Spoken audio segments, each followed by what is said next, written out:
दुख आपको आपका परिवार कभी नहीं देता भाई। ना आपकी माता आपको दुख देगी, ना आपके पिता आपको दुख देंगे, ना आपका भाई आपको दुख देगा, ना आपकी धर्म पत्नी आपको दुख देगी, ना पति दुख देगा, ना बच्चे दुख देंगे, ना कुटुंब दुख देगा, ना बहू दुख देगी, ना पोता पोती दुख देंगे। आप में से कितने लोग हैं जो टीवी पर कथा सुन रहे हैं और उनका परिवार उनको दुख दे रहा है? कितने लोग हैं ऐसे?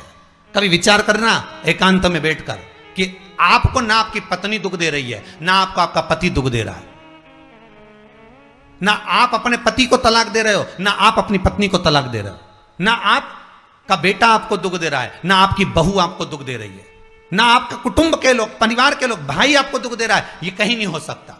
भाई भी आपको दुख नहीं दे रहा, ना आपके परिवार वाले, ना नातेदार, ना रिश्तेदार, ना मित्र, ना सखा, ना दोस्त, कोई आपको दुख नहीं देता। ये शिव महापुराण की कथा कहती है हमको लगता है कि हमारे परिवार वाले दुख दे रहे हैं, हमको लगता है हमारी बहू हमें दुख दे रही है, हमें लगता है हमारी सास हमें दुख दे रही है, हमें लगता है हमारा पति हमको दुख दे रहा है, हमें लगता है हमारे कुटुंब वाले हमको दुख दे रहे हैं। पर शिव महापुराण की विद्येश्वर संहिता कहती है ये कोई आपको दुख नहीं देते, दुख आपका पूर्व का कर्म आपको देता है। ये जितने भी मिले हैं ना आपको, रिश्तेदार, नातेदार, कुटुंब, भाई, बंधु, सखा, पत्नी, पति, पोता, पोती, ये जितने लुटेरे मिले हैं, ये जितने अपशब्द कहने वाले मिले हैं, ये जितना ताने देने वाले मिले हैं, ये जितना गाली देने वाले मिले हैं, ये जितना उंगली उठाने वाले मिले हैं, ये कोई दूसरे नहीं, तुम्हारे पूर्व कर्म के कोई ना कोई पुराने ही होंगे जो तुम्हारे साथ जुड़कर तुम्हारे टांग खींचने के लिए सामने खड़े हुए हैं। ये कोई तुम्हारे होंगे।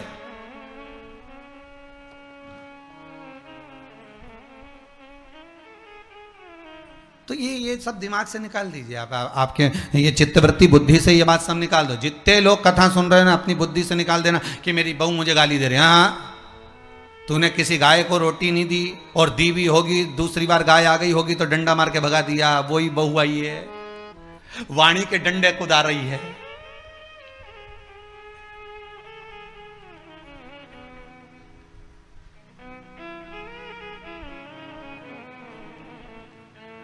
कोई बेटा अगर नहीं सेवा कर रहा, कोई बेटा नहीं पूछ रहा, समझ लेना पूर्व में हमारे बुजुर्ग, कोई दादाजी होगा, कोई दादी जी हो गई, कोई ससुर जी होगा, कोई जेठ जी होगा, हो सकता है किसी की हमने सेवा नहीं करी हो और वही बेटा बनकर आया, आज हमारी सेवा नहीं कर रहा।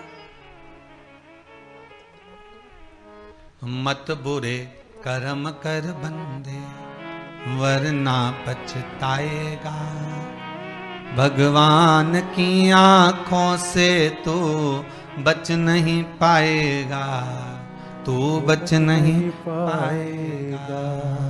अरे ओ अज्ञानी मत करना दानी। बचना नहीं है, बहुत ये हमें लगता है गुरुजी मेरी बहू बहुत परेशान करे, गुरुजी मेरी सास बहुत परेशान करे, मेरा भाई मेरी प्रॉपर्टी खा गया, मेरा भाई ये लेकर चले गया, मेरे ससुराल वाले ऐसे, मेरे रिश्तेदार ऐसे, मेरे कुटुंबी ऐसे, मेरे कबीले वाले ऐसे, मेरे ये ऐसे। तो हमको लगता है कि ये अपने ऐसे।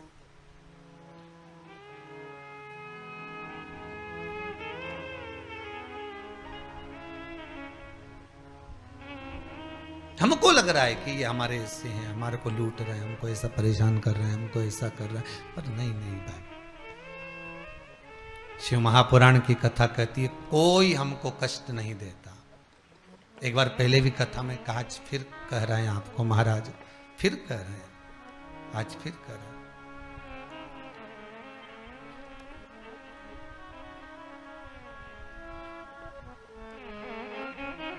आपको फिर निवेदन कर रहे हैं, बीमार हुए देवास में, बीमार हुए भोपाल में, बीमार हुए सीहोर में, बीमार हुए कहीं, डॉक्टर को दिखाने जा रहे हैं इंदौर, डॉक्टर को दिखाने जा रहे हैं भोपाल, डॉक्टर को दिखाने जा रहे हैं देवास, मुंबई, पुणे, जहाँ तहाँ हम डॉक्टर को दिखाने के लिए जा रहे हैं। वहाँ हॉस्पिटल में हमने सुई लगवाई, इंजेक्शन लगवाया, वहीं से कहीं कुछ चीरा फाड़ी कर दी, ऑपरेशन कर दिया। जरा विचार करना कभी एकांत में बैठ कर कि रहते यहाँ थे, दवाई लेने पहुँचे वहाँ, इंजेक्शन वहाँ लगवाया, बताओ ऑपरेशन वहाँ करवाया। तो इतने सारे हॉस्पिटल, कहीं ना किसी ने कहा सूरत भी जा सकते हो, किसी ने कहा अहमदाबाद चले जाओ, किसी ने कहा वहां चले जाओ, कोई कहे पूना चले जाओ, कोई कहे मुंबई चले जाओ, कोई कहे इंदौर चले जाओ, कोई कहे भोपाल चले जाओ, पर रहने वाला कहाँ का और जाकर ऑपरेशन करवा रहा है कहाँ पर? विचार करिएगा। रहने वाला कहाँ का और इंजेक्शन लगवा रहा है कहाँ जाकर? जरा विचार करिएगा।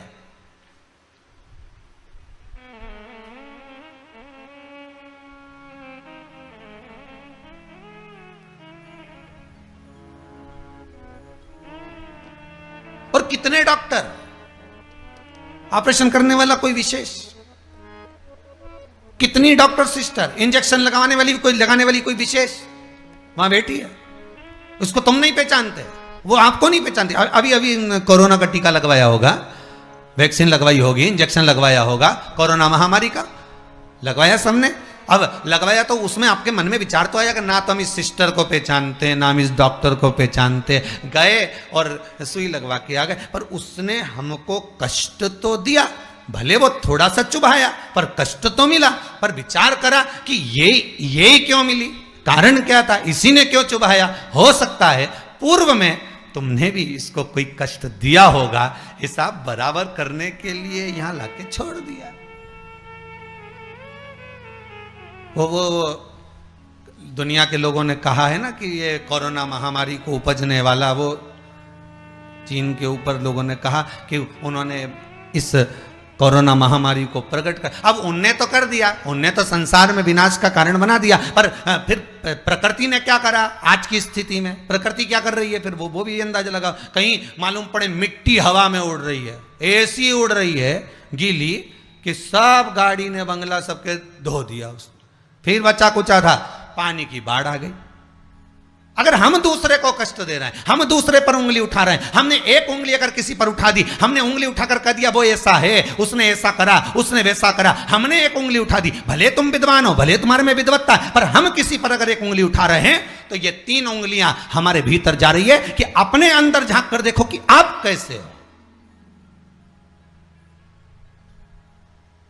अपने भीतर झांक कर देखिए कि आप में क्या तत्वता है। जो हम दूसरे में कुछ खोट देख रहे हैं तो हम में कितना खोट भरा होगा, हम में कितना कपट भरा होगा, तभी तो सामने वाला कपटी नजर आ रहा है। जैसा चश्मा लगाओगे सामने वाला व्यक्ति वैसा ही तो दिखेगा। लाल कलर का लगाओगे तो लाल दिखेगा, काला लगाओगे तो काला दिखेगा, पीला लगाओगे तो पीला दिखेगा। नेत्रों में जो काम, अगर अहंकार है तो अहंकारी दिखेगा, लोभ है तो लोभी दिखेगा, वासनावान है तो वासनावान दिखेगा, तृष्णावान है तृष्णावान दिखेगा, चोर है चोर दिखेगा, कपटी है कपटी दिखेगा, बेईमान है बेईमान दिखेगा, अज्ञानी है अज्ञानी दिखेगा। आपकी दृष्टि जैसी होगी सामने वाली की सृष्टि वैसी ही नजर आएगी, सामने वाला व्यक्ति आपको वैसा ही दिखेगा। आपका चित्त अच्छा है, आपका मन अच्छा है, आपके दिल अच्छा है, आपके भाव अच्छे हैं, सामने वाला भी वैसा ही नजर आएगा।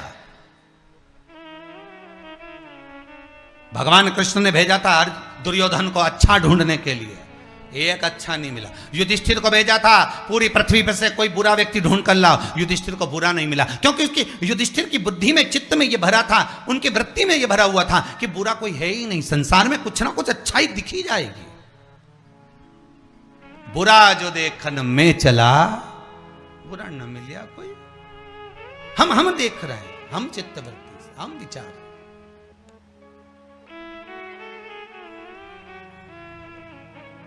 कौन ना बहू बुरी है, फिर निवेदन करूंगा, ना सास बुरी है, ना बेटा बुरा, ना बहू बुरी, ना ही ये पूरा संसार बुरा, सब अच्छे हैं। फिर बुरा क्या? अपना कर्म जो हम कर कर आए हैं, उस कर्म का भोग संसार में आकर भोगना पड़ेगा। एक रोटी भी हमको खाने को मिल रही है तो हमारे पूर्व के किए हुए कर्म के अनुसार मिल रही है। दुख भी अगर हमको मिल रहा है तो हमारे पूर्व के कर्म के अनुसार मिल रहा है। सुख भी मिल रहा है तो हमारे पूर्व के कर्म के अनुसार मिल रहा है। हम जैसा कर्म करें उसके अनुसार हमें फल मिल रहा है।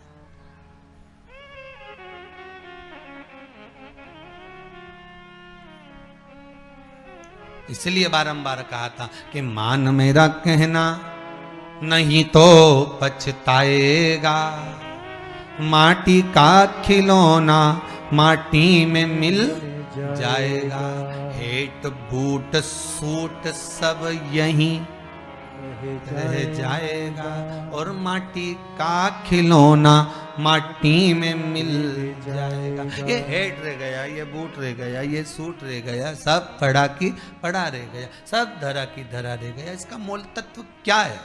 इसकी महत्वता क्या है?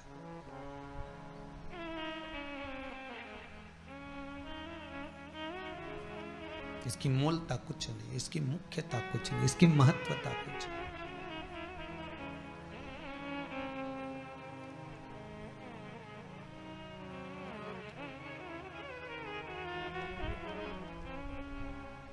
किले भोले का नाम, भगवान शिव का मंत्र, नाम स्मरण जप कीर्तन सुख दे।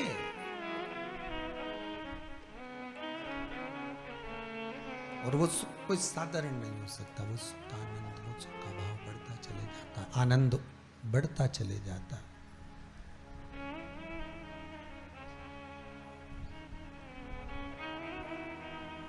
ले भोले का नाम काहे यूं भटके, मिलता है आराम काहे यूं भटके। इस शिव का नाम लेकर हम जब शंकर का नाम लेकर जब अग्रण्य हो जाएं, प्रेशर खोलिए महाराज, प्रेशर खोलिए। हम शिव का नाम लेकर जब अग्रण्य बढ़े, आगे बढ़े, शंकर का नाम लेकर जब अग्रण्यता के भाव की ओर बढ़े, तो जीवन का सुख क्यों ना मिलेगा साहब?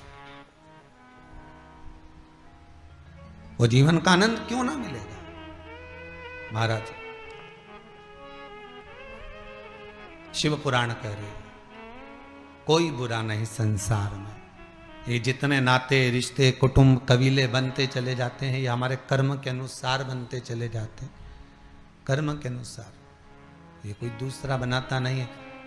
जैसा पूर्व में कर कर आए हो, वैसा आपके सामने आपका व्यवहार सामने वाले का प्राप्त होगा, वैसा व्यवहार प्राप्त होगा।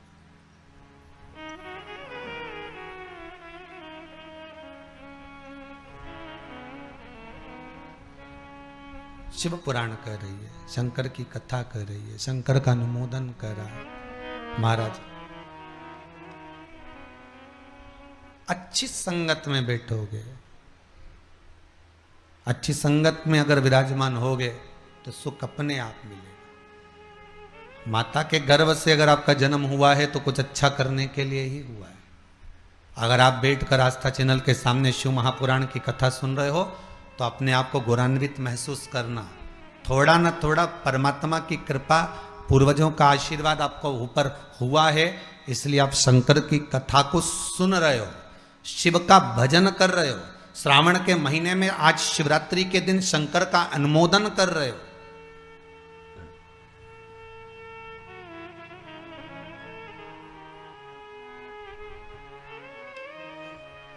घर में 4 बहुएं होती हैं, 5 बहू होती है, 6 बहू होती है। सास 6 बहू को बोलती है कि जाओ पानी लेकर आओ, अरे बोलो जम के जरा, नहीं बोलती ना। सास किसी एक का नाम लेगी, ए बेटा, ए लाली, एक बहू का नाम लेगी और उसको पुकारेगी और पुकार कर कहेगी जरा मेरे लिए 1 गिलास पानी ला दे बेटा। बहू जाएगी, पानी ला कर देगी। अब सास ने वो 3 को क्यों नहीं बुलाया रे? अरे बोलो तो जम क्या, वो 3 से क्या सास की दुश्मनी थी? नहीं, वो भी रोज मिलती, वो भी रोज प्रणाम करती है, वो भी रोज नमन करती है, वो भी रोज ना रोज सास के पास जाकर बैठती हैं। वो भी, सास उनको भी साड़ी देती है और सास उसको भी साड़ी देती है, सास उसको भी रकम देती है, उनको भी। पर एक को बुलाया आवाज लगाकर, ए बेटा, ए लाली, ए बहू, जरा इधर आ। और जिसका नाम लेकर बुलाया वो दौड़ कर आई और लाकर पानी दे दिया। पर सास इसी को क्यों बुलाती है? 4 बहू में से इसी बस बहू को आवाज क्यों लगाती है? बस उतना तुम अंदाजा लगा कर रखो कि सास इसी को ज्यादा क्यों बुलाती है, इसी से बात क्यों ज्यादा करती है। ना तो उसने कुछ दिया, ना इसने कुछ दिया, ना कोई बात। पर कुछ बहू में, 4 बहुओं में, 4 बेटे में कोई एक ऐसा होता है जिससे सास की अच्छी पटती है। उसी तरह भोलेनाथ भी परिवार में उसको देख लेता है जिससे शिव की अच्छी पटती है, उसी को बिठाता है कथा में।